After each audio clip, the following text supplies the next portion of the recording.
Okay, let's get started. Welcome everyone, and thank you for joining us for the second part of the webinar series, Catholic Investment for an Integral Ecology. My name is Victoria Carrion, and I serve as Director of Membership and Partnerships at the Catholic Impact Investing Collaborative, also known as CIIC. CIIC is a community of Catholic investors that are moving beyond negative screening and pursuing investments that intentionally create positive and measurable social and environmental outcomes in service of people and planet. This community has been deeply inspired by the message of Pope Francis in Laudato Si, and with the release of his new social encyclical, Fratelli Tutti, we continue to be moved by his powerful words and teachings and are energized to have this conversation with you today.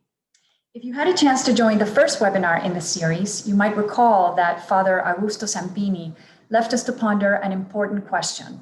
How can we help investors and other stakeholders transition toward transformative investments that generate positive social and environmental impact? Well, my fellow speakers and I will address that question first by stepping back and considering how we should be framing all investment decisions. We will explore the theological perspective on impact investing. We will hear about why impact investing is so important for the development of underserved and vulnerable communities. We will look at two Catholic organizations that are part of this community and see how they have approached this transition and are using impact investments to deliver on mission. And finally, we will look at the value that a supportive community can bring to those who are starting and progressing in this journey. It is customary for CIIC to open every event with a prayer or reflection. I'd like to share a prayer I've adapted by Father Richard Rohr, an author, spiritual writer, and a Franciscan priest of the New Mexico province here in the US. O great love, thank you for living and loving in us and through us. May all that we do flow from our deep connection with you and all beings. Help us to become a community that vulnerably shares each other's burdens and the weight of glory. Listen to our hearts' longings for the healing of our world.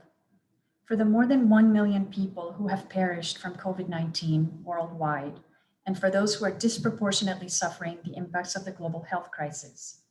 For the poor in the earth who continue to cry out for our help in these times of great uncertainty. Touch our hearts that we may respond swiftly and decisively, that we may recognize one another in you and become the human family that you envision. Knowing you are hearing us better than we are speaking, we offer these prayers in all the holy names of God. Amen. And now, just to cover a few housekeeping items, this webinar is being recorded and we will share the link to the recording after the event. Please use the Q&A box to send us your questions. Remember that you can upvote a question by clicking the thumbs up icon. We encourage you to use the chat box to introduce yourself and interact with each other and with speakers. The structure will be similar to that of the first webinar, with speakers making brief presentations, followed by a Q&A section at the end. We are grateful to have with us Kayoko Lyons, Director of Impact Investing for the Missionary Sisters of the Sacred Heart of Jesus, and a member of CIIC's Advisory Board, who will be facilitating speaker introductions throughout the webinar. And James Buchanan, Right Now Campaign Manager at Operation NOAA, who will be moderating the Q&A section. Thank you both. Without further ado, I am delighted to introduce our keynote speaker, the Right Honorable Lord Deben, Chairman and Founder at Sandcroft, a corporate responsibility consultancy, Chairman of the UK's Committee on Climate Change, Valpac Limited, and the Personal Investment Management and Financial Advisors Association. Lord Deben was the longest running Secretary of State for the Environment, in addition to holding other top-level ministerial posts, and has consistently championed an identity between environmental concerns and business sense. Welcome, Lord Deben, and thank you.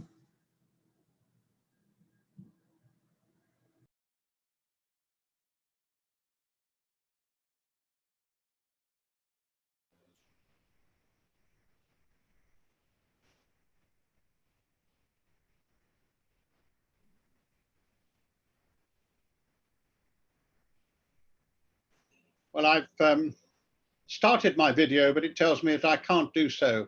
because my host hasn't allowed me, but obviously they have. And I'd just like to say how pleased I am to be here and how kind it is of you to ask me to do the keynote beginning of what I know is going to be a really interesting meeting.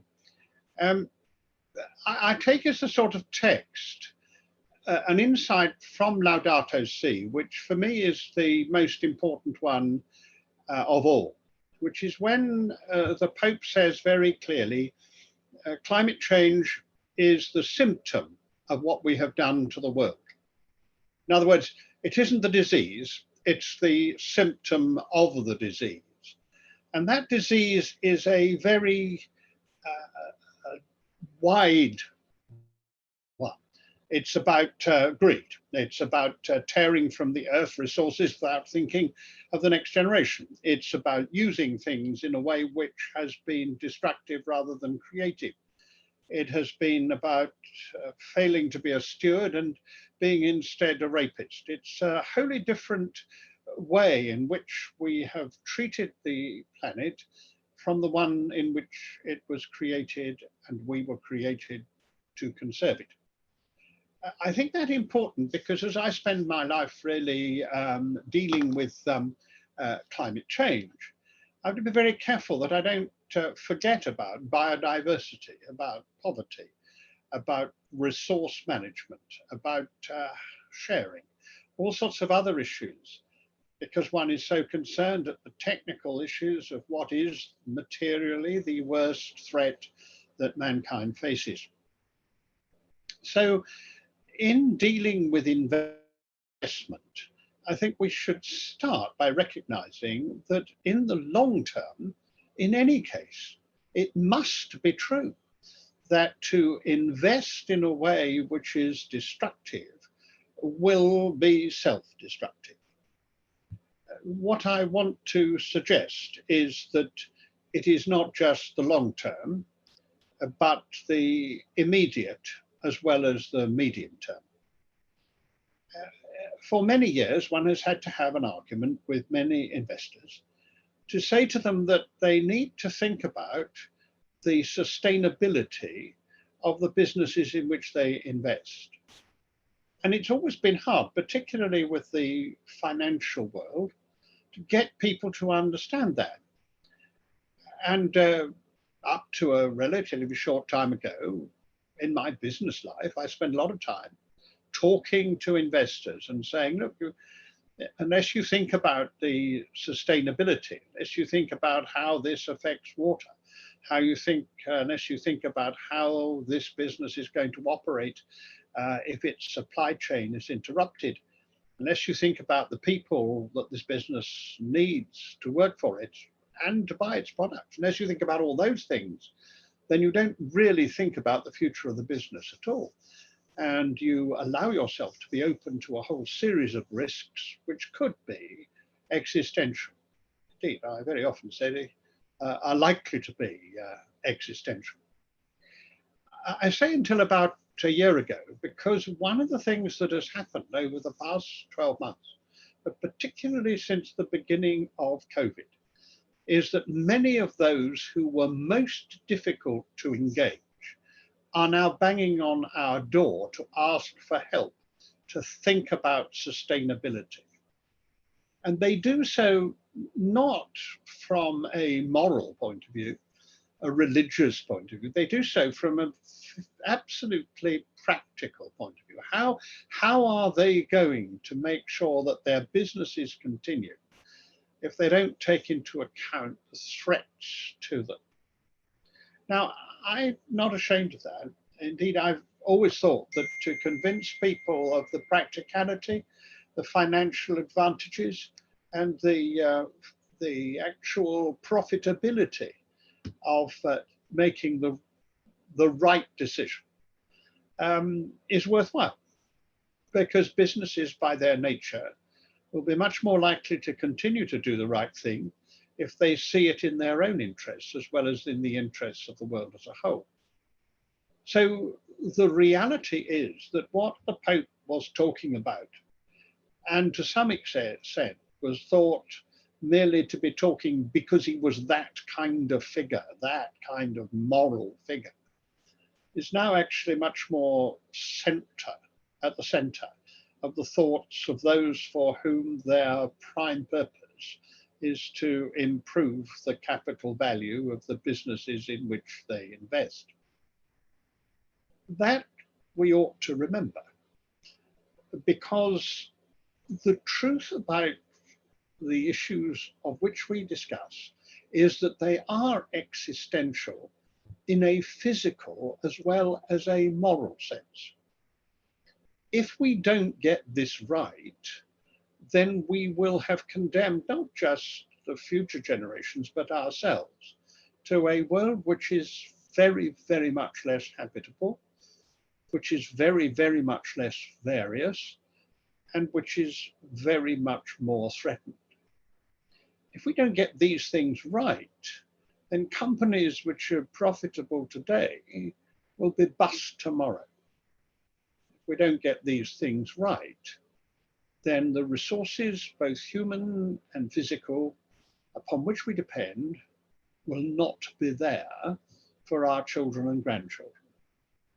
So what is a moral imperative has become a practical necessity. That doesn't make it any less a moral imperative. But what it does do is to enable us to say, this you must do because it is in the interests of all of us and of yourself. And the issues seem to me to be clear. First of all, we have to recognize that what we are doing to the planet is increasing the temperature to a degree which will mean a whole series of extremely unpleasant results, however hard we try to change our way of life, because much of what is happening is there tied into the system. So even if we get to the Paris Agreement's demands, even if we reduce our emissions down to a point in which the global warming is not greater than 1.5 degrees, it's still true that that 1.5 degrees means real change. In Britain, for example, spring comes 21 days earlier than it did in the 1960s. So in the lifetime of large numbers of the population, spring has changed its date. And the result is that the blossom comes out before the pollinators arrive. And the whole system is put out of gear and out of kilter. And that will get worse as time goes on, much worse. Extreme events. We know clearly that the sea rises will make a huge difference to coastal communities all around the world. So first, what we face is something which is going to affect us disastrously anyway, and utterly disastrously unless we take action immediately and meet the worldwide decisions of Paris more rapidly indeed than those decisions envisage. But the second fact is this: we have an imperative which goes further than that. The most remarkable thing about human beings is perhaps that the Creator has joined us in his creative activity. That very simple fact that we are the only animal that consciously knows that it is creating the next generation, not by instinct, but just because we know and choose, we join in that creative activity. And much more consciously than any other creature, we bring the next generation into life and then into fuller life as we educate and care for it. So we have a special and particular moral responsibility which comes from knowing and understanding. And I want to end on that thought. The book of Genesis has been laughed at by many, but it contains perhaps the most fundamental truth.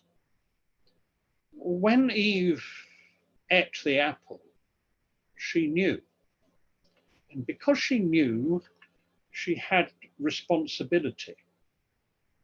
The crucial thing about human beings is that we know. And if we know, then we cannot avoid the responsibility that knowledge brings to us. When the Black Death happened, there was a pandemic, but nobody knew why. Indeed, we did all the wrong things. We all gathered together at churches and did pilgrimages and all the rest and gave it to each other. But the truth was that once we knew what caused disaster, then we had to do something about it. We can exclude all those people who were affected by the Black Death and who did the wrong things. They didn't know. We ourselves cannot get out of that responsibility.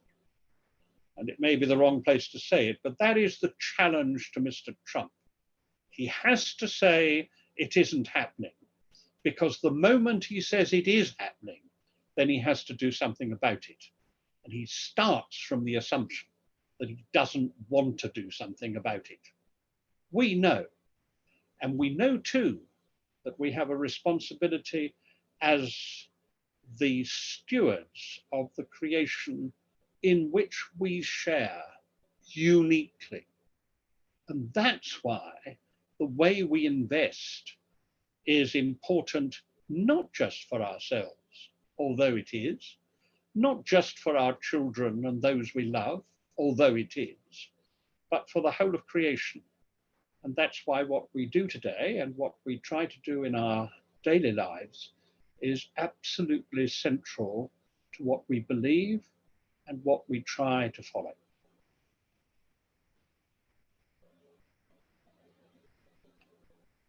Thank you very much, Lord Deben, for those very powerful, moving opening words for our session today, and reminding all of us here on the call today about the gravity, the tremendous gravity of the moment that we're in today and the imperative to take action.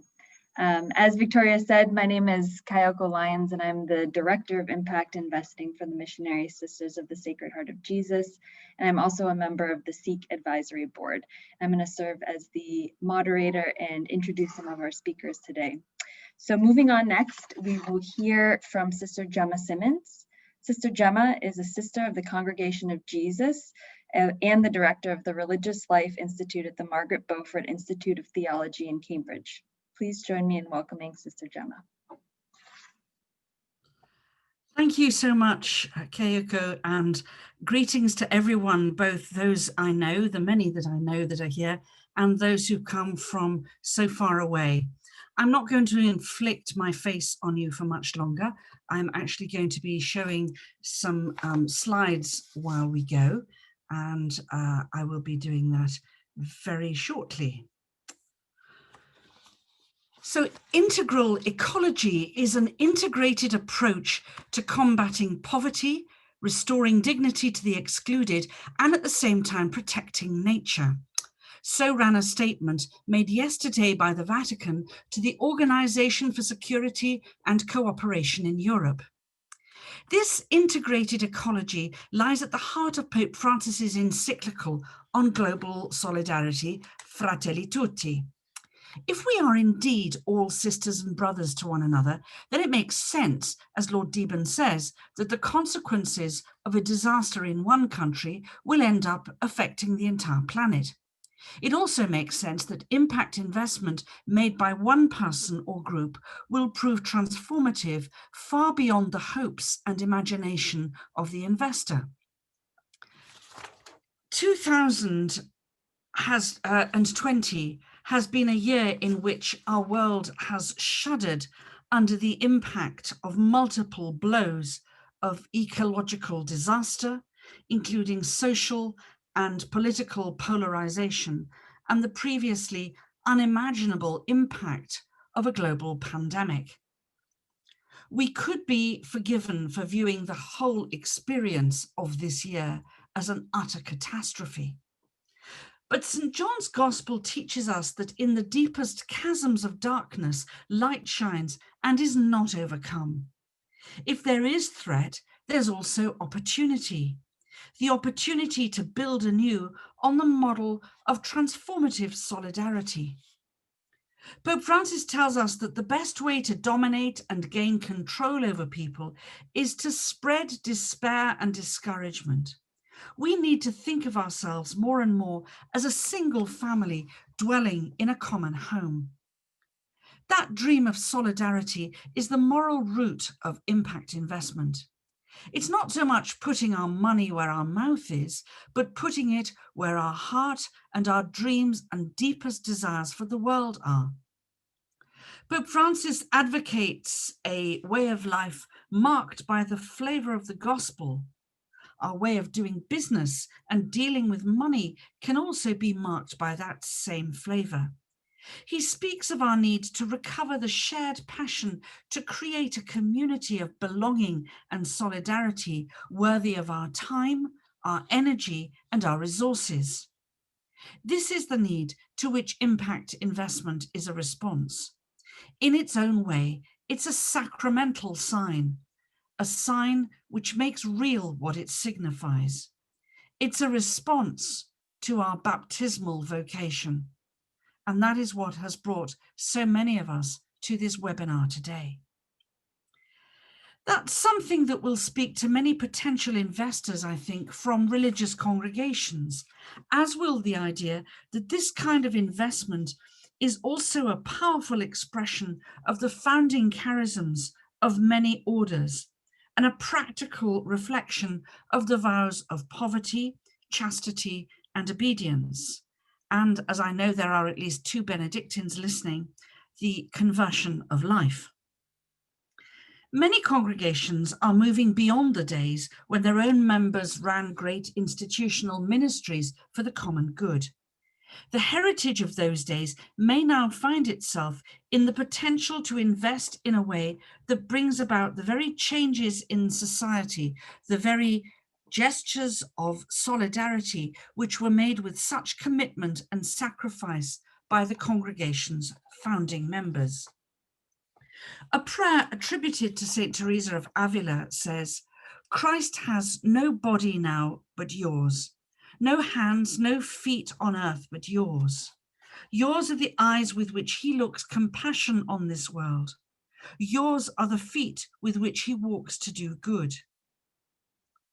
I would also say to those here representing business organizations and charitable foundations, yours are the intelligence, the God-given skills and expertise which bring about compassion and change in this world through the transformative use of campaigning and investment potential.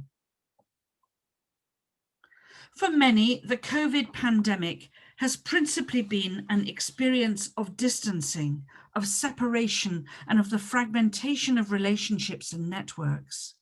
Implanted deep within us, says Pope Francis, is the call to transcend ourselves through an encounter with others, an encounter that can be made even when we feel most totally and deeply alone and separated.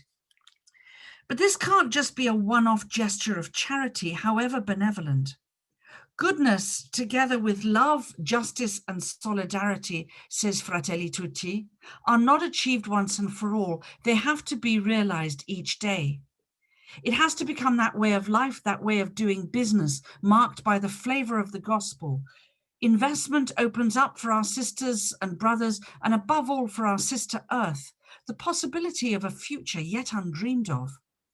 We're either all saved together or no one is saved, says Fratelli Tutti. Social love is the key to authentic development, says Laudato Si. So whether it's by binding up the wounds of a traveler fallen by the wayside, or investing money where a positive impact for ecological justice and solidarity will be made. Whatever we do to the least of our brothers and sisters, to the least corner of our wonderful planet, we do it to the one who is creator of all and Word of God made flesh. The final prayer of Laudato Si says, God of love, show us our place in this world as channels of your love for all the creatures of this earth, for not one of them is forgotten in your sight. Enlighten those who possess power and money, that they may avoid the sin of indifference, that they may love the common good. Advance the weak and care for this world in which we live. The poor and the earth are crying out, O Lord. Seize us with your power and light.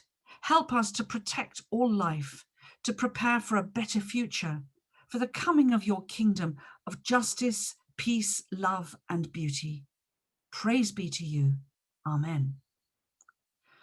For each one of us sitting at this webinar, this may all feel a very tall order, but I finish with words attributed to William Wilberforce, a Christian politician of the 18th century, who from very small and hopeless beginnings became the prime mover in the abolition of the British slave trade. Things great have small beginnings. Every downpour is just a raindrop. Every fire is just a spark. Every harvest is just a seed. Every journey is just a step, because without that step, there will be no journey. Without that raindrop, there can be no shower. Without that seed, there can be no harvest. And here and right now, today, you and I and people like us across the world are being invited to plant those seeds for an eternal harvest. Glory be to him whose power working in us can do infinitely more than we could ask or imagine. Glory be to God in the church and in Christ Jesus from generation to generation. Amen. Thank you. Thank you very much, Sister Gemma, for those very, very motivational and inspirational words today that are much needed. Just a reminder to everybody that if you do have any questions for Sister Gemma or Lord Deben or any of our other panelists, to please add them to the question and answer function at the bottom of your screen. And as Victoria mentioned, James will be curating those, and we will have a question and answer session at the end of all the speakers' presentations. Next up, I would like to introduce Neil Thorns. Neil serves as the Director of Advocacy and Communications at CAFOD, the Catholic Agency for Overseas Development. CAFOD is the international development charity and the official aid agency of the Catholic Church in England and Wales. Neil is also the chair of the Climate Coalition. Please join me in welcoming Neil. Thanks very much. I'm just going to share my screen.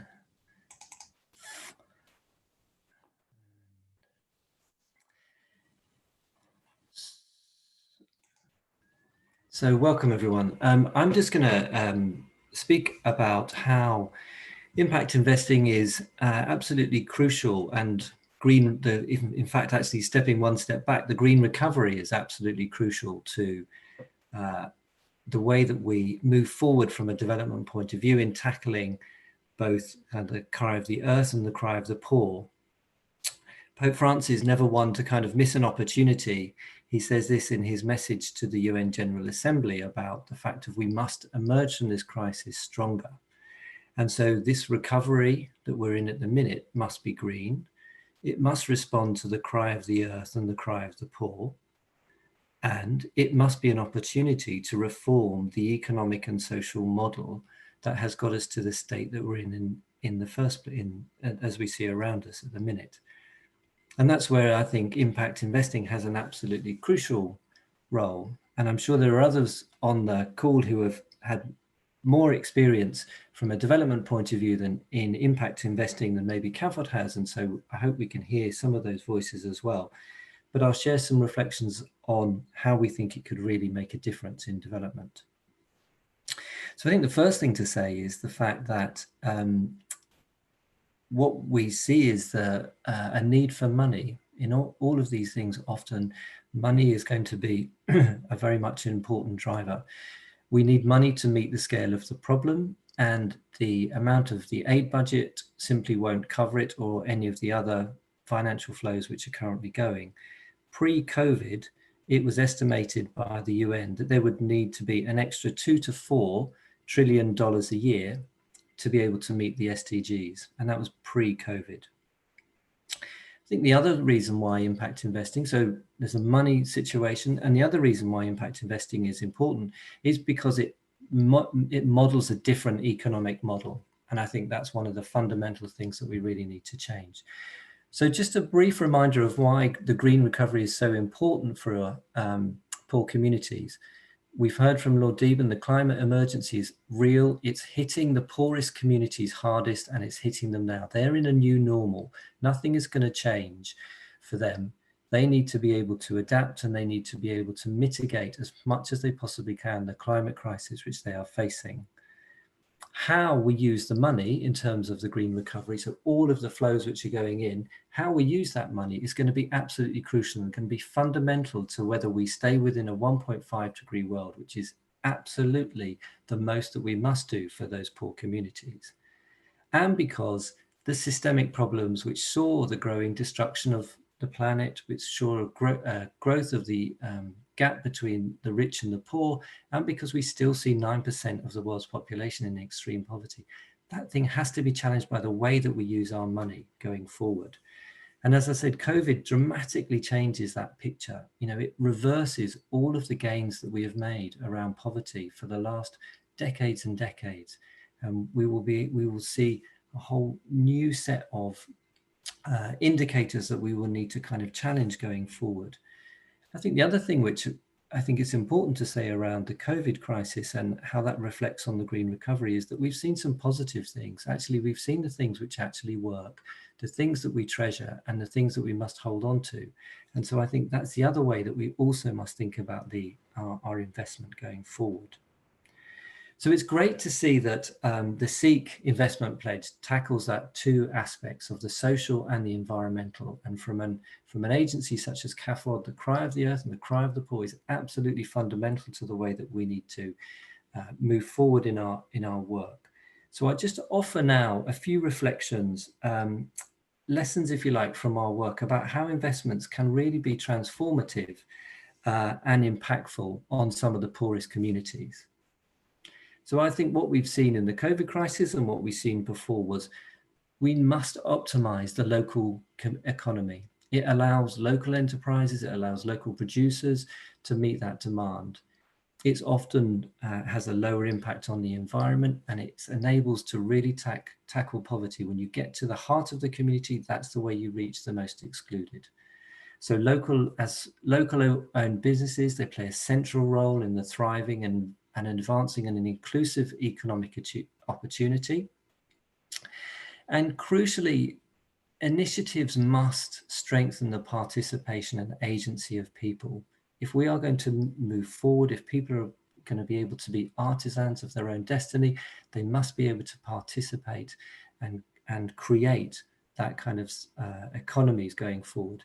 And the last thing is a really straightforwardly obvious one, but let's not lose it. It has to be sustainable. It has to be sustainably economically, ecologically, and socially going forward. And that's absolutely crucial to how we see the need to tackle that issue of the cry of the earth and the cry of the poor in terms of our investments. I'm just going to leave you with an example in terms of actually the impact, the difference the impact can actually make. So here you see a project which CAFOD is supporting, a partner agency, Gaia Green in Myanmar. And it's a social enterprise, and it's part of the Gaia Sustainability Management Institute. So all the profits from Gaia Green go back into the organization.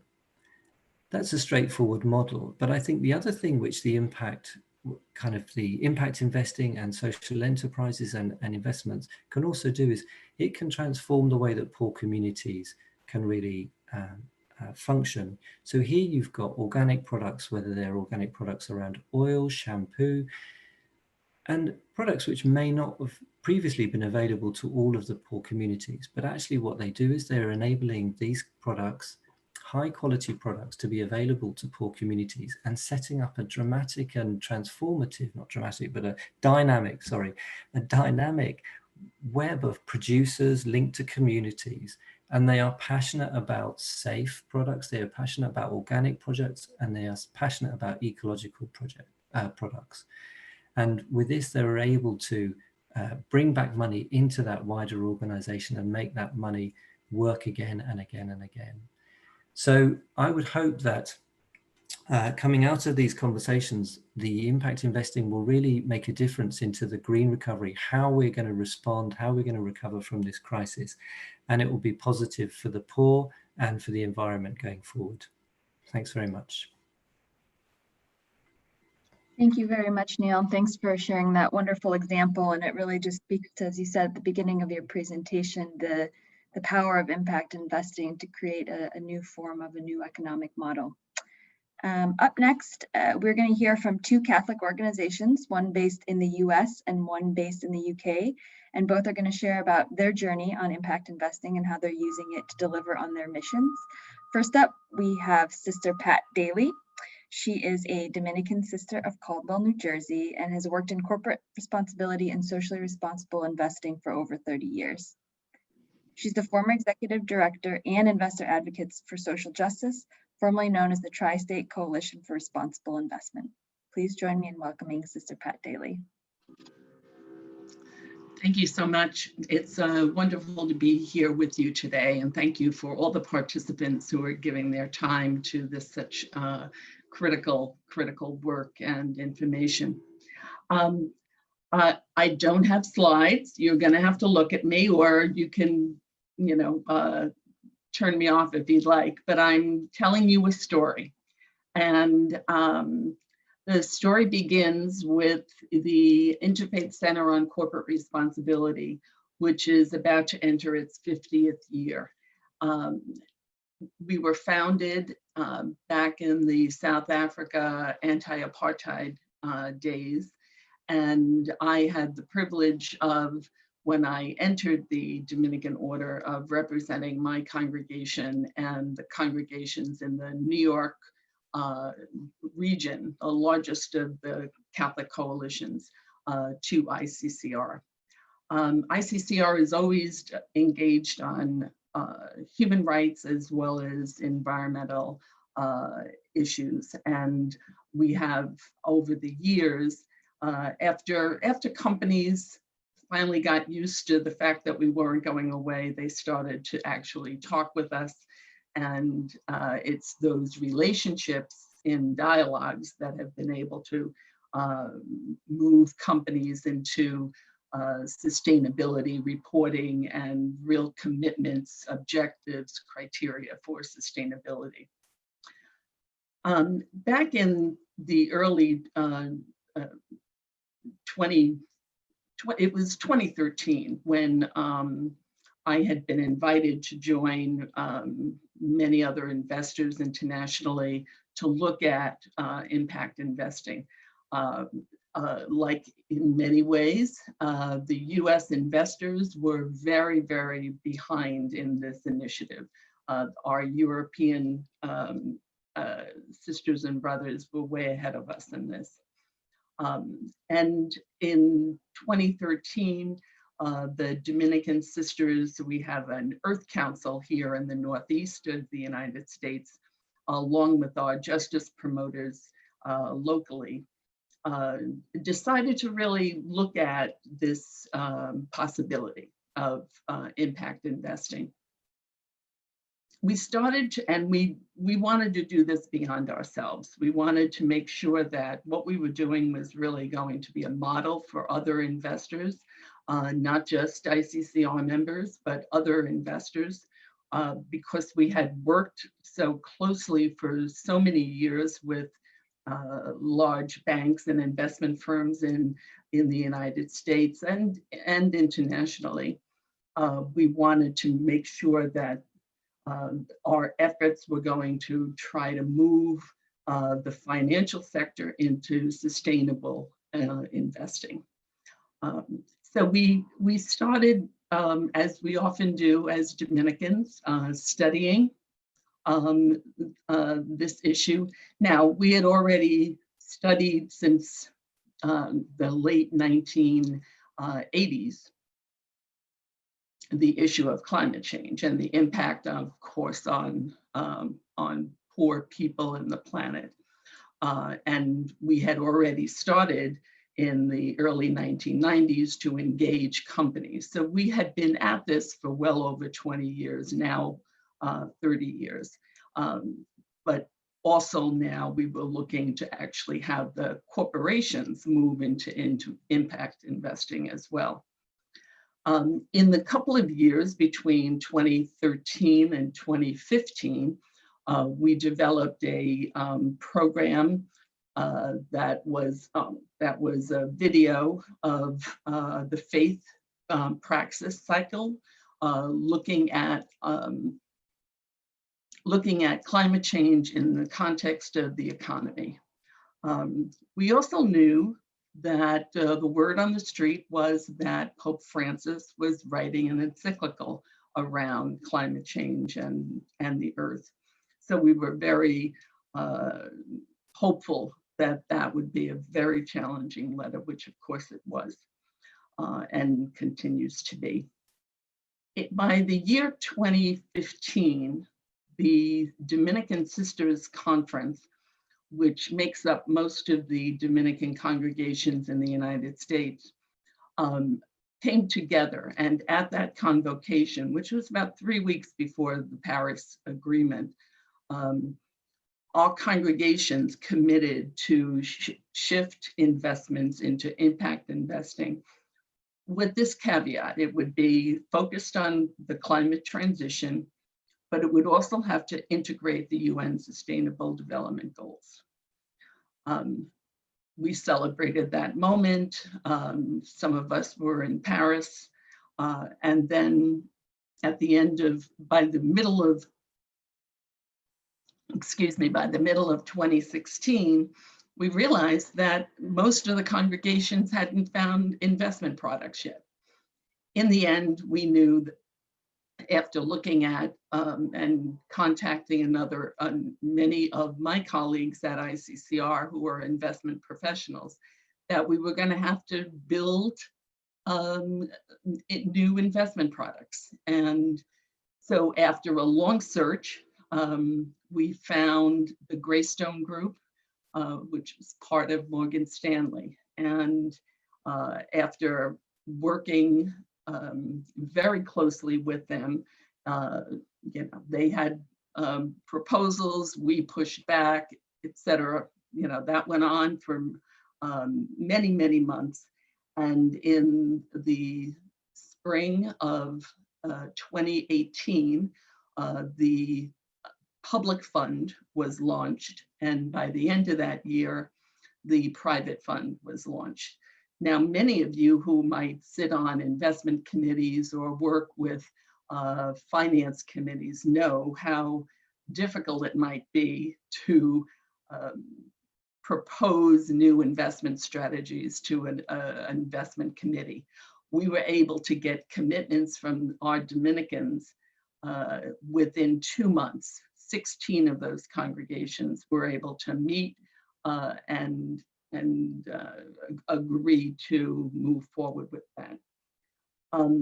Since then, because of Securities Exchange Commission guidelines, we really couldn't speak of these initiatives until the private fund closed, which happened this year. So we were able to really launch a press initiative on the 5th anniversary of the publication of Laudato Si. We're convinced, and right after that, Morgan Stanley announced that they are not simply working in sustainable finance and reporting out on their own greenhouse gas emissions and sustainability initiatives, but that they will now begin to report out on and investigate where their investments are going and look at the sustainability of those investments as well. So we feel like we've really moved the needle on Wall Street, as well as provide a model for how the UN Sustainable Development Goals can really be integrated into the world of finance. So thank you very much for your time. Thank you very much, Sister Pat. And I have to personally thank you for all the work you and the Dominican sisters put into that fund and putting that together, because our congregation has also chosen to invest in it. So yes, thank you again for your words as well. You're very welcome. Next up, I would like to introduce Sean Cooper. Sean serves as the Director of Finance and Business Administration at the Franciscan Missionaries of the Divine Motherhood, Ladywell Convent in Godalming, UK. I hope I pronounced your town correctly. FMDM is one of the first UK-based organizations to sign the Catholic Impact Investing Pledge. Join me in welcoming Sean. Thank you. Good day to you all. Thank you very much, Keiko. Yes, I'm, as the intro said, I'm the Director of Finance and Business Administration for FMDM. I work full-time with the trustees, advising them on all financial and business matters. I've worked for the sisters for about 4.5 years. We're based, as Keiko said, in Ladywell Convent, just south of Guildford, about 30 miles southwest of London. We have currently about 220 sisters worldwide, but we do manage all of our investments from the UK. Now, the reason I'm here today is to share our story, and to do that, I do have some slides, so bear with me a second. So yes, I'm here today to go through how we began our impact investing journey and where we are today. So first and foremost, you've got to have passion, and I'm sure everyone calling in today and listening to the webinar has got that in spades. Our leadership team certainly had that passion for the environment and for making a difference. They were elected in 2013 as trustees and to the leadership team, and they were very keen to ensure that the charism of the congregation was reflected in all they did, including our investments. So with that in mind, all we needed to do was add a little bit of inspiration, and obviously has already been mentioned many times, the times today, the Pope's encyclical in 2015 really did that. It focused on environment and climate change and our common home and everything that was dear to the sisters. So this really enthused us further to consider things. But having said that, it's a busy life, and trustees, to be honest, need help, need assistance, and I guess that's where people like me come in. There was a determination to move things forward, but it all takes time, as I'm sure you're all aware and conscious of. So that's it's so important to get that help and to create that determination, create the time for a congregation or whoever to take these things forward. So our next step, it was in November 2017 that one of our trustees went onto good old YouTube and saw a webinar that the Catholic Impact Investing Collaborative had put out in conjunction with the Christian Brothers in Ireland. And it was all about their impact investing journey. And it really inspired our sisters, and it generated a call to John O'Shaughnessy, one of the founder members at CIIC. And we had an excellent discussion with John over a number of Zoom calls on what impact investing was all about, what CIIC was all about, and how we should be taking things forward on that front. And we were very impressed by what CIIC and what John had to say, and even the skeptical finance man like myself was impressed, although a little dubious. Having said that, there's absolutely no financial incentive for CIIC to take things forward. My doubts were well and truly dispelled. They were nothing but helpful. So our next step, I was honoured in being invited to the 3rd Vatican Conference on Impact Investing. It was a real inspiration to see the support of the church in enabling people and helping people use finance to serve the common good. That message really came through loud and clear. It was also inspiring to see all the many people from the US and Europe who'd made such strides in impact investing. And I must admit, I felt a little sad that I think I was one of only 2 or 3 people from the UK who were at the conference. So I guess that shows quite well how little things have advanced in the UK in impact investing, and hopefully we're now making up for lost ground. So that was very much more inspiration to get us moving forward. But I think what really triggered our action was later on, and now we're talking about 2019. We went to the Association of Provincial Bursars annual conference in North London, and were very much inspired by both the keynote presentation from John O'Shaughnessy from CIIC, but also the session on impact investing at the conference as well. So I think the response from the audience was really positive to these sessions and the conference itself, and I'm sure it generated a lot of interest and action, as it did for us at FMDM.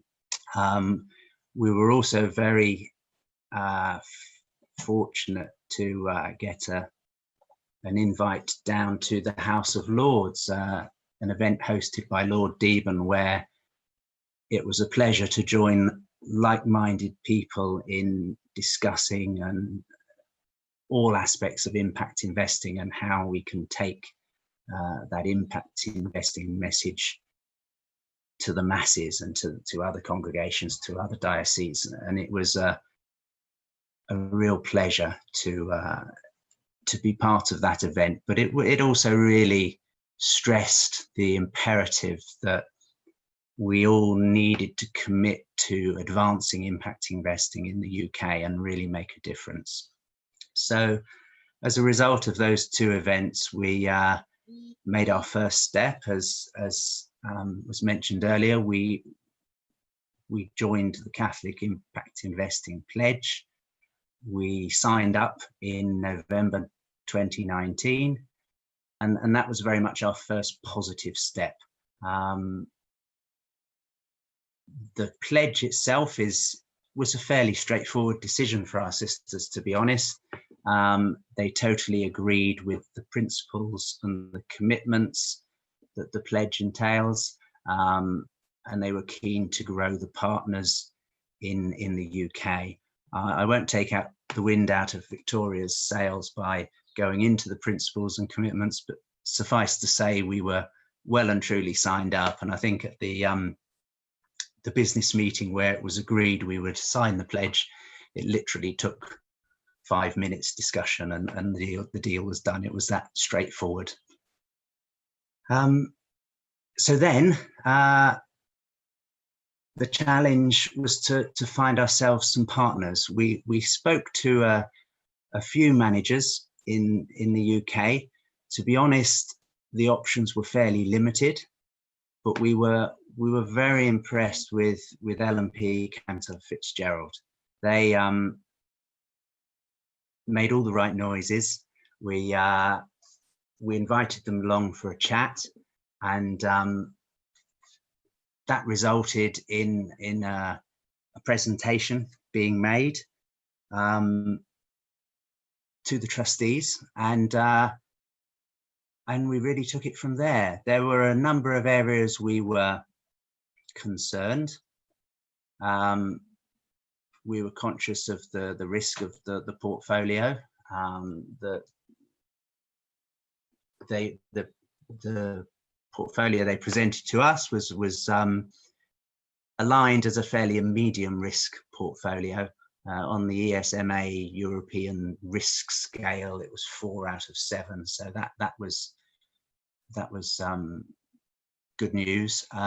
Liquidity was an issue we were a little concerned about.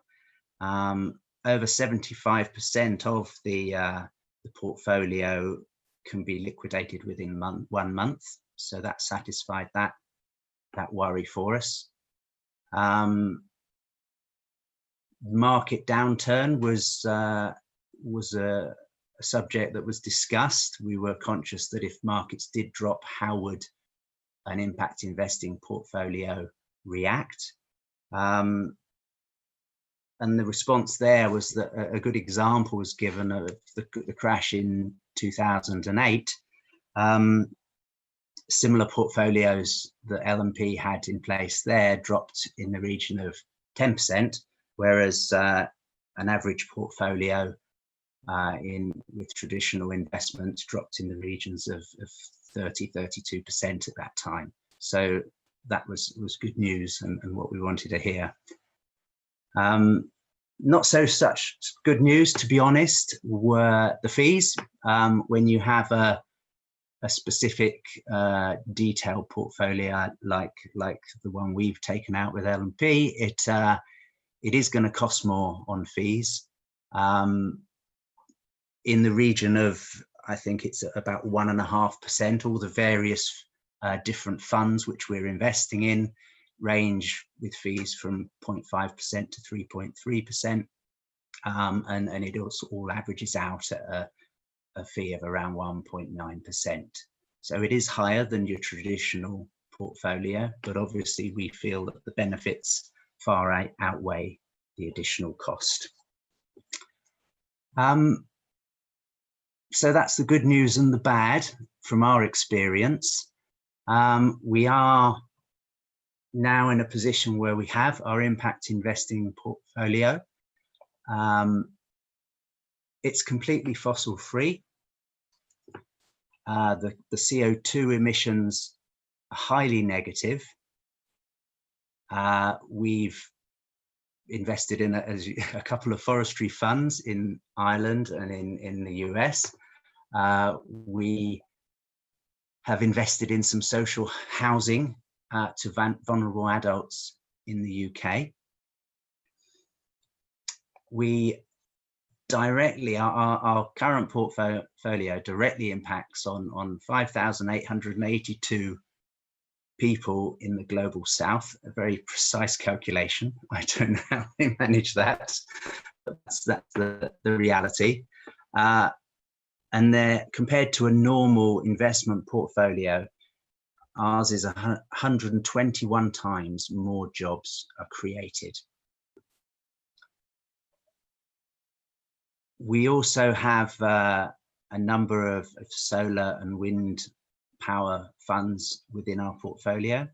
The result is that our portfolio has 120 times more renewable power than your average portfolio, and it also saves the equivalent of emissions from 85,000 households.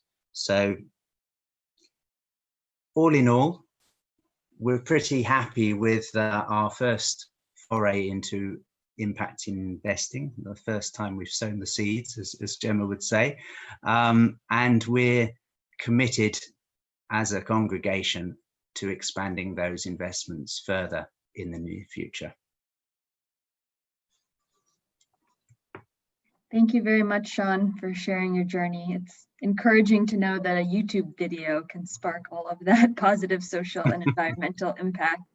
But I also appreciated that you mentioned the fees, because I do think that's something that's relevant and important to mention. And this is a nice plug and segue into Victoria's presentation about CIIC, because part of what we are trying to do at CIIC, the Catholic Impact Investing Collaborative, is try to build a network and really partner and connect different organizations like Sean's and like mine and Sister Gemma's that are all trying to work together to achieve the same goal and hopefully build some synergies and cost reductions there. So with that, I would like to hand it back over to Victoria. Again, she is the Director of Membership and Partnerships at the Catholic Impact Investing Collaborative, and she's going to share a little bit more about how your organization might be able to get involved with CIIC going forward.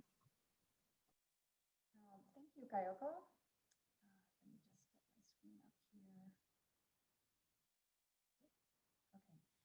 It is a pleasure to be with you all today and tell you more about the Catholic Impact Investing Collaborative and the CIIC Pledge.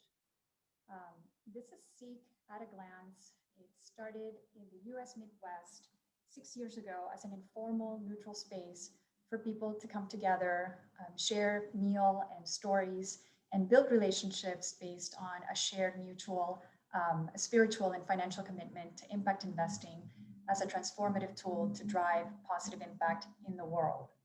Today, this community has stretched to other areas in the United States and is increasingly looking to expand globally. Core participants include a variety of Catholic asset owners, such as religious orders, healthcare institutions, humanitarian aid organizations, universities, and foundations. Industry professionals, such as financial advisors, investment consultants and asset managers, as well as subject matter experts and investment beneficiaries, are also helping to inform and support the work of CIIC. Together, CIIC members seek to expand the use of wealth in service to people and planet by sharing their experience and celebrating their Catholic faith and values, with a view to fostering a world where capital is a transformative force for good, stewarding the environment and enhancing equality and human dignity. At the core of this collective mission is the belief that impact investing, informed by principles of Catholic social teaching, can play a significant role in furthering the individual mission and values of Catholic investors. And staying true to its roots, CIIC continues to focus on the power of spirit-guided conversations and storytelling, relationship building, and collaboration to grow a Catholic impact investing community that is pursuing impact investing to serve the common good. CIIC also serves as a platform to engage with aligned organizations in the broader impact investing market, as well as a place for learning for any Catholic organization or investor that is interested in faith-consistent impact investing. The Catholic Impact Investing Pledge was launched in October of 2019 in response to the appeal made by Pope Francis in Laudato Si. It is a concerted effort to galvanize the Catholic investment community to commit to taking meaningful and accountable steps to incorporate impact investments in alignment with Catholic social teaching, and of course, the urgency for action around environmental and social justice issues. But what do we mean by meaningful and accountable steps? We recognize that Catholic investors are at different stages in their impact investing journey and operate in different contexts. So our intention is not to be prescriptive, but to let each signatory define what is meaningful for them based on their starting point and their goals. Without accountability, this effort would lack credibility, and good intentions run the risk of fading away. So we are currently developing an accountability and reporting policy and process for signatories that will be informed by existing signatories and will go into effect next year. The goal of this reporting process is not to impose compliance, but rather to encourage meaningful progress in implementing impact investments over time. So what is involved in becoming a signatory? This pledge is intended for Catholic asset owners. And so to become a signatory, a Catholic asset owner would be expected to sign the pledge, be a resource to others, be open to speaking with other future Catholic investors, considering signing on to the pledge, and sharing why you believe that this is important, and exactly as Sean did. And share your progress implementing the pledge commitments by completing a self-assessment form once a year to help you reflect on your accomplishments and to help us better support you in making progress towards your commitments, including identifying areas where you might be able to benefit from additional resources which the CIIC community can provide. The important thing to note here is that this is a team effort and we are walking with you in this journey. Here's an overview of the principles and commitments that make up the pledge. The principles essentially outline why CIIC believes impact investing should be a part of a Catholic investor's portfolio. Because as Catholics, we have a moral obligation to work toward a more just society. Because we have to act with urgency given the increasing needs of the poor and the vulnerable and the continuing degradation of our common home. And because in order to solve the broader challenges that we face as a society, we need a comprehensive approach, one that incorporates investment solutions that target financial returns as well as direct benefits for people and the planet. The commitments are the next steps that all signatories agree to pursue, moving beyond negative screening to intentional and positive impact. We don't stop doing negative screening, but we need to do more than just do no harm. Establishing meaningful allocation targets for impact investments. Again, meaningful based on your individual circumstances and what you can do. Promoting awareness of impact investing among fellow Catholics, which can be through public forums, private forums, or simply one-to-one conversations with peers. Collaborating with one another and relevant partners to improve the effectiveness of impact investing. And there are a number of ways that you can do this. Mentoring a peer organization, participating in an interest group, telling your story and sharing lessons learned, or pointing others towards helpful references, resources, or connections. Share your progress making impact investments. Measuring and communicating the impact creating is important as well, and you will have an opportunity to do this in a guided way and in a structured way through CIIC's reporting and self-assessment process. Here we have a snapshot of our pledge signatories as of today. 28 Catholic organizations have signed the pledge across 4 countries in North America and Europe, the United States, Canada, the UK, and Ireland. And signatories in the aggregate, as you can see, represent over $40 billion in assets under management. And there is diversity in terms of organizational type and size, with religious congregations making up the largest number of signatories. You can download a copy of the pledge from the CIIC website, catholicimpact.org. It is available in English and Spanish, and we are working to have a French translation available as well. There on the website, you will also see a list of featured pledge signatories, so you can learn more about some of the organizations that have signed the pledge. So I invite you to take a look at the pledge and please reach out to us with any questions you may have. We will be sharing our contact information right after the Q&A. And back to you, Kayoko. Great, thanks so much, Victoria. And thank you to all the speakers who took the time to present today and all the people behind the scenes that worked to make this webinar possible. We are going to take the last portion of the time today to go to our question and answer session. Again, as a reminder, if you have any questions for the panelists, please put them in the Q&A section at the bottom. But now to moderate the question and answer panel, I'm going to turn it over to James Buchanan. He is the Bright Now campaign manager at Operation NOAA, a UK-based nonprofit that is working with the church to inspire action on climate change. I'll hand it over to you now, James. Thank you, Kayoko. And thank you to all the speakers for your inspiring talks. I think we've all learned a lot this afternoon. Yeah, I'm going to get straight into the questions. I'm going to start with a question for, I'm going to ask this one to both Lord Deben and to Gemma. So perhaps start with Lord Deben. How can we encourage the church to invest ethically when there's so much emphasis on short-term financial benefit?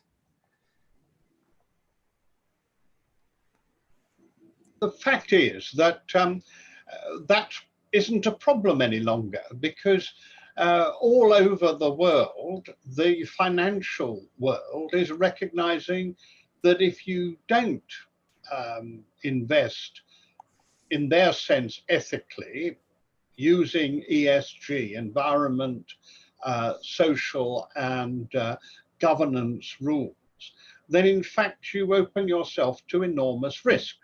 Now that is clearly true. So it is much easier than it used to be, because there isn't that fundamental battle. That's why I don't actually like I don't like the phrase impact investing, because all investment make an impact.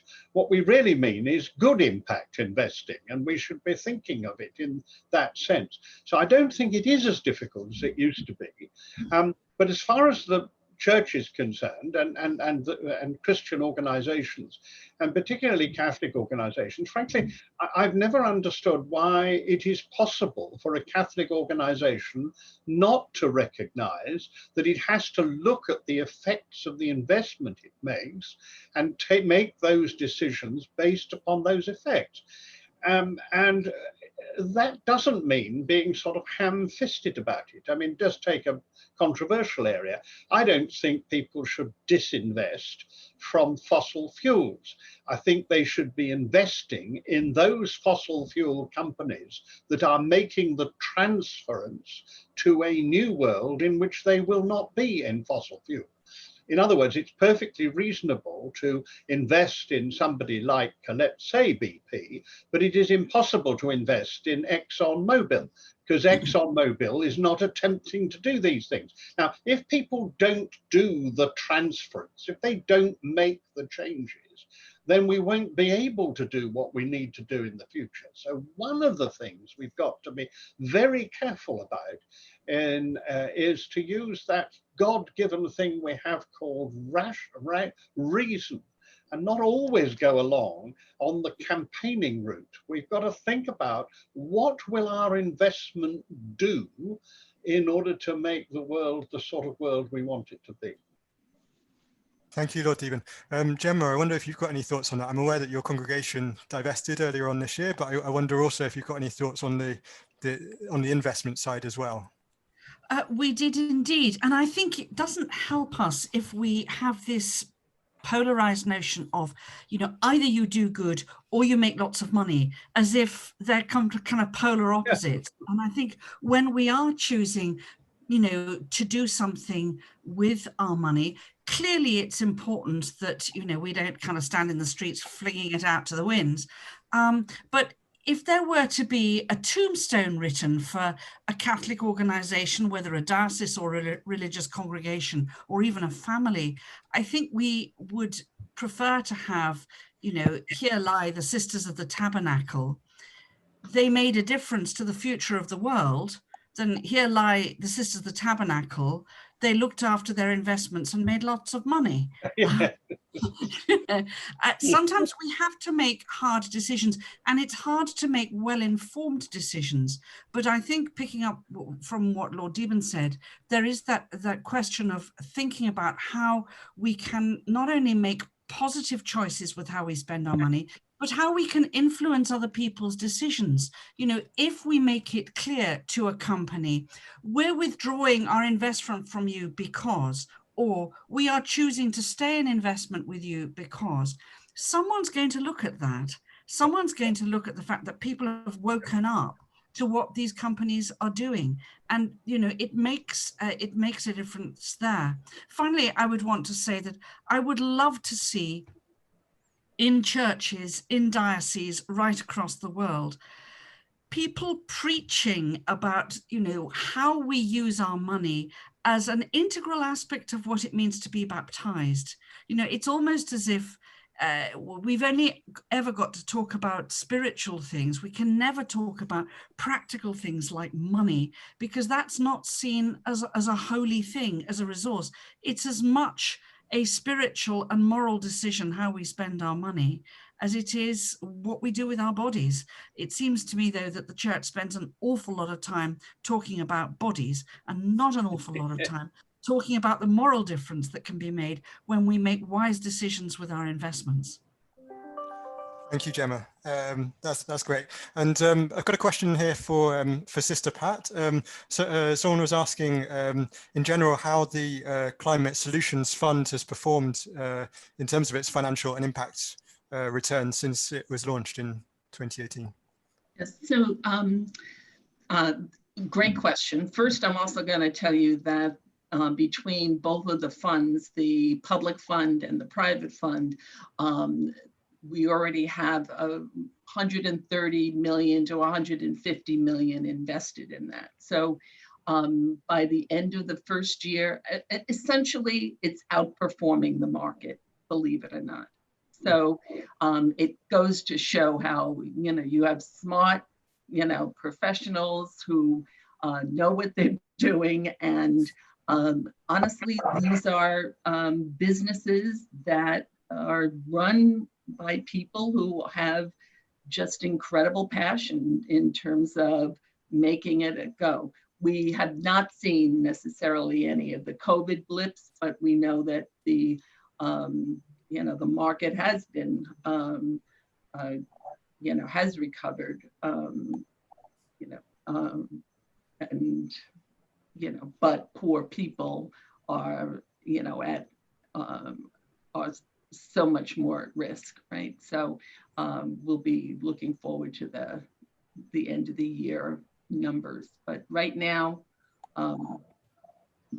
beating the market. That's great to hear. And there was another question, Sister Pat, in terms of, I guess, the sort of nuts and bolts, if you like, of some of this. Someone asked, when launching a new fund initiative, would you do due diligence on the banks or asset managers to see if they don't do harm to Integral Ecology as an institution? Or do you think it's not so relevant who manages the funds as long as the asset owners supervise investment alignments? No, I think it's really critical to be able to make sure that you've got a credible, group of people, and that. So it was actually good for us that a number of us had been on the team working with financial services and banks from ICCR. So we knew right from the beginning with Morgan Stanley, when Hillary Irby launched the Sustainable Investment Program back in 2012. So they already had dozens of investment advisors who were trained in sustainable finance. So we had a great comfort level with that. They were the lead, and I'll tell you, there was another Wall Street firm who came in a very close second, and then a third one who basically said, "Shame on us, we weren't ready for you." That's great, thank you, Sister Pat. Got a question here for Neil.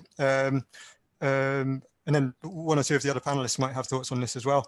Who said the CAFOD example of Gaia Green is investment in a social enterprise. Such social enterprise investing is not expected to generate a significant return for the investor.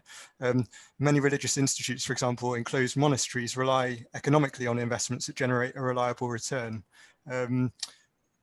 So would any panelists have experience of balancing social enterprise investing and investment for profit within a portfolio? I don't know, Neil, if you have anything to add to that, or if perhaps Sean or others on the panel. I think probably others can answer that better. Just to say, I think when my example was, when you work with the poorest, what you need is long-term sustainable finance, and you don't get immediate returns, and it is not necessarily the easiest thing. So I think probably others have a much better examples of those. Thanks, Neil. I wonder whether Sean or others on the panel, perhaps Sister Pat, might have some thoughts on that.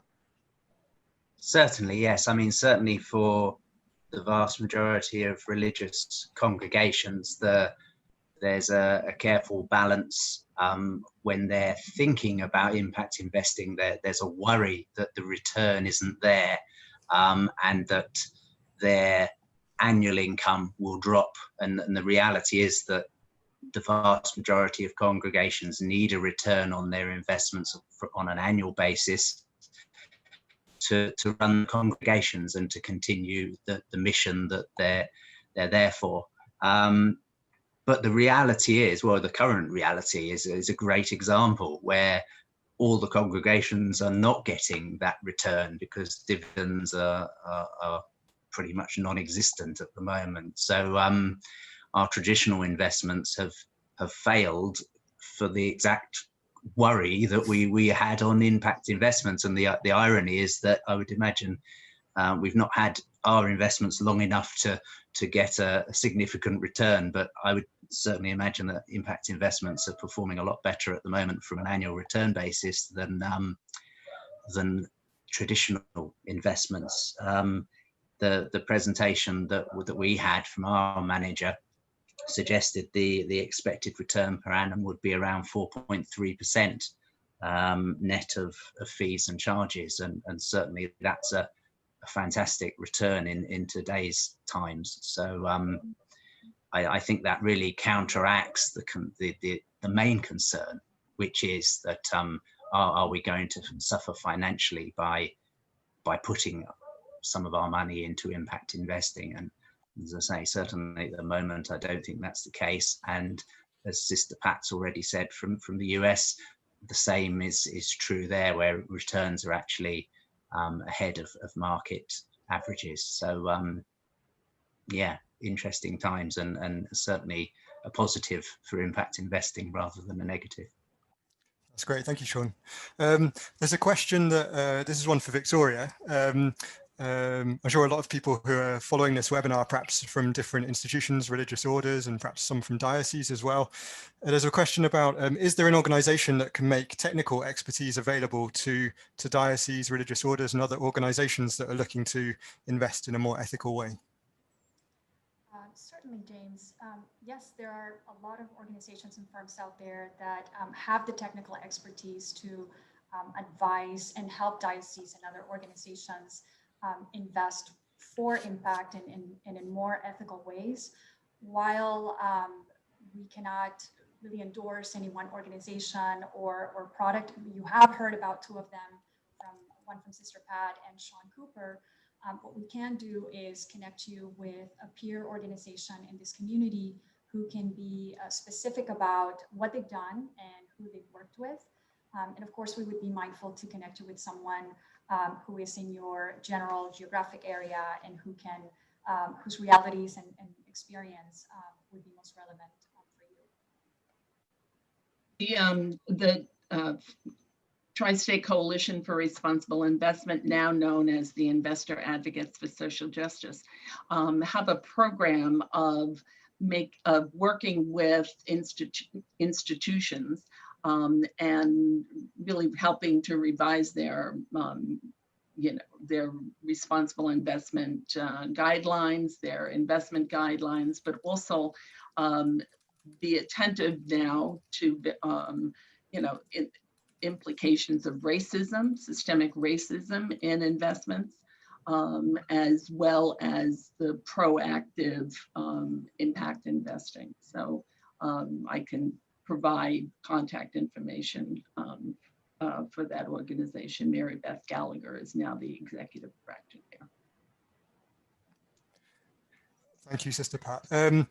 Got a question for coming back to Neil, and perhaps Lord Deben might have some thoughts on this as well. Obviously, here in the UK, the COP26, the UN climate talks, are going to be coming to the UK, to Glasgow next year. Wonder if you've got any thoughts around the impact that Catholic investors and other faith investors can have in the lead up to the COP next year. Lord Deben, do you want to go first, or would you?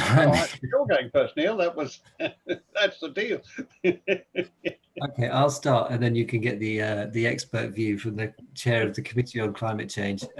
So I think a really important thing that Catholics have to do. So echoing kind of Pope Francis's words in terms of the urgency and the action. And I think we would like to see that across Catholic communities, Catholic parishes, religious. So I would hope that we will see, as I think in some of the chats, that we will see kind of proactive or active kind of diocese engaging.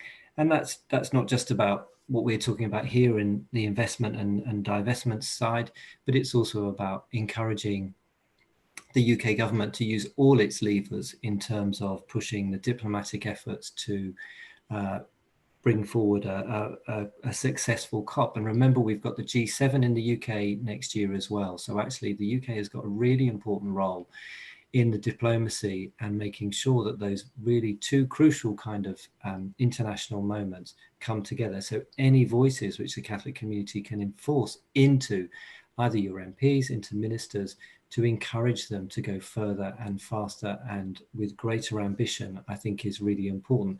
And I think we can do it by our own example. You know, our faith tells us to live simply, sustainably, and in solidarity with the poor. And I think if we mirror that and ask politicians to do the same, I think we will push them to have a much more successful year. Over to you, Lord Deben. Well, my own feeling is that, first of all, it's hugely important for the Catholic community to be very visible, and to be very visible about the urgency of what we're talking about. For me, the big problem with climate change is that now we've won the battle of the science. Nobody really argues. I don't have that problem at all now. I have problems about how we should deal with it. But the biggest problem is actually get on with it. I mean, the government, for example, is extremely good in what it's intending to do, but I want it done all the time. The pressure is to do things. And it seems to me that the Catholic community must be visible. It must be very determined. And frankly, it must be very, very clear that we all ought to be in this together. Now, as don't belong to any official Catholic organization, I can say this: there are some very bad dioceses, and there are some dioceses which are not doing what they ought to do. And there are bishops who have not been speaking out. There are several bishops who I don't think have read Laudato Si. They certainly are not doing what they ought to do.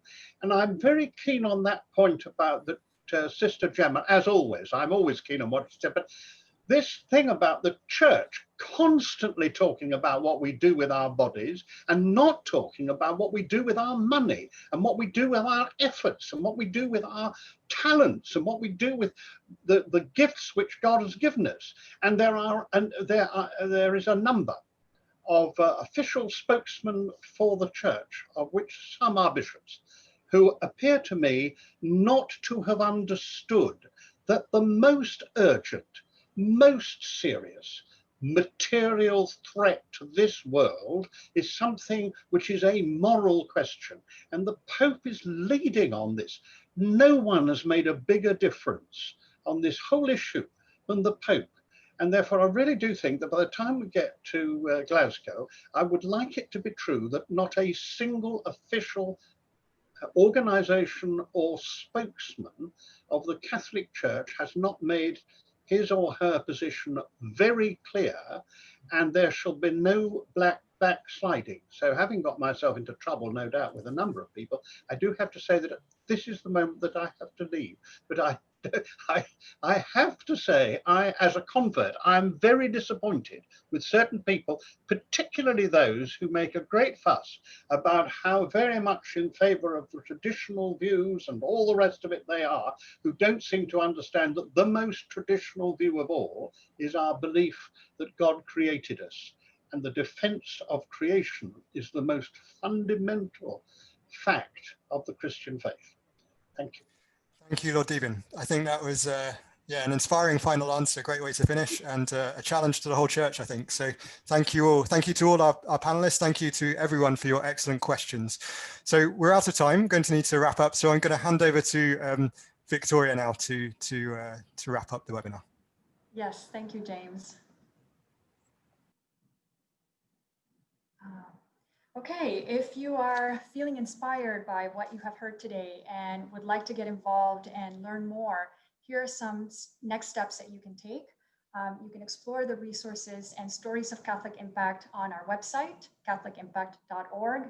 I would also invite you to sign up for our newsletter so you can keep up with new developments at CIIC and upcoming events. You can sign the pledge. Yes, the challenges that we are facing today loom large, but so do the opportunities to make an impact, a positive impact. Stay in touch.